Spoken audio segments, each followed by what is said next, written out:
কানাইঘাট উপজেলার স্বাস্থ্য কমপ্লেক্সের পাশেই মেয়াদোত্তীর্ণ ঔষধ বিক্রি অভিযানে 2 ফার্মেসিকে মোটে 25,000 টাকা জরিমানা করেছেন ইউনো সুমাইয়া ফেরদৌস। জনস্বাস্থ্য সুরক্ষায় এমন অভিযান চলবে বলে জানিয়েছে উপজেলা প্রশাসন। সিলেটের কানাইঘাটে মেয়াদোত্তীর্ণ ঔষধ বিক্রির বিরুদ্ধে অভিযান চালিয়েছে উপজেলা প্রশাসন। রোববার বিকেলে উপজেলা স্বাস্থ্য কমপ্লেক্সের আশপাশের কয়েকটি ফার্মেসিতে অভিযান পরিচালনা করা হয়। এ সময় মেয়াদোত্তীর্ণ ঔষধ বিক্রির দায়ে 2টি প্রতিষ্ঠানকে জরিমানা করা হয়। অভিযানে নেতৃত্ব দেন কানাইঘাট উপজেলার নির্বাহী কর্মকর্তা ও প্রথম শ্রেণীর নির্বাহী ম্যাজিস্ট্রেট সুমাইয়া ফেরদৌস।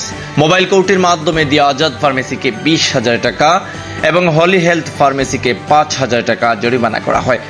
অর্থাৎ 2 প্রতিষ্ঠানকে মোটে 25,000 টাকা জরিমানা গুনতে হয়েছে। উপজেলা প্রশাসনের পক্ষ থেকে জানানো হয়েছে, শুধু মেয়াদোত্তীর্ণ ঔষধ নয়, ড্রাগ লাইসেন্সবিহীন ফার্মেসি এবং ডায়াগনস্টিক সেন্টারের কার্যক্রমও নজরদারির আওতায় রয়েছে। ইউনো সুমাইয়া ফেরদৌস জানিয়েছেন, মানুষের স্বাস্থ্য ঝুঁকি তৈরি করে এমন ঔষধের বিক্রি বন্ধে উপজেলা প্রশাসনের তদারকি অব্যাহত থাকবে। নিয়ম ভাঙলে আইন অনুযায়ী ব্যবস্থা নেওয়া হবে। এর আগে একই দিনে উপজেলা সহকারী কমিশনার ভূমি তাপস চক্রবর্তী তুষার মাদার কেয়ার নামের একটি ডায়াগনস্টিক সেন্টারে অভিযান চালিয়ে জরিমানা করেন। উপজেলা প্রশাসনের এই অভিযানকে সাধারণ মানুষের জন্য নিরাপদ ঔষধ নিশ্চিত করার উদ্যোগ হিসেবে দেখা হচ্ছে। সংশ্লিষ্টরা জানিয়েছেন, কানাইঘাটের বিভিন্ন ফার্মেসিতে এ ধরনের তদারকি ভবিষ্যতেও অব্যাহত থাকবে।